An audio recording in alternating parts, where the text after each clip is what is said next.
An oil refinery looks like a small city. A city composed of pipes, tanks, and towers. But if you went inside, you might be surprised to find one of the most technologically advanced industries in the United States.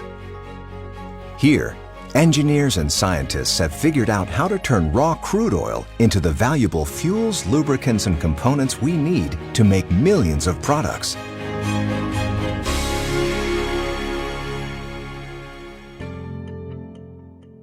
Refining begins with a process called distilling.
Is a process of mixing different refinery products to make finished petroleum fuels.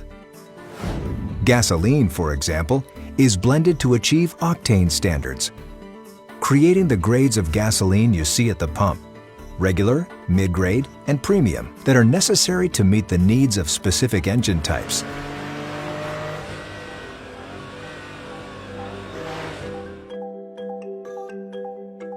Treating is a process used to produce cleaner gasoline, which helps protect both the environment and our health.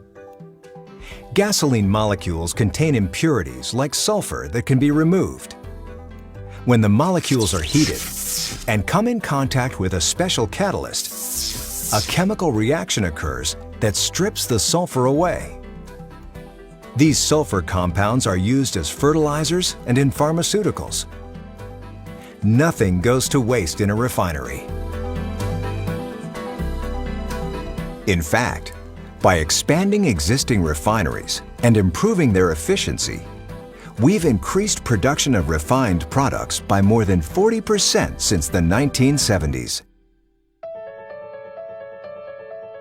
So the next time you drive by a refinery, think about the scientists and engineers who are helping to efficiently transform raw crude oil into the fuels and products we use every day. Their innovative work helps keep prices low for the many things we use in our daily lives. And think about how refining, like other types of manufacturing, supports entire communities. Put it all together, and you'll see how refineries keep America moving.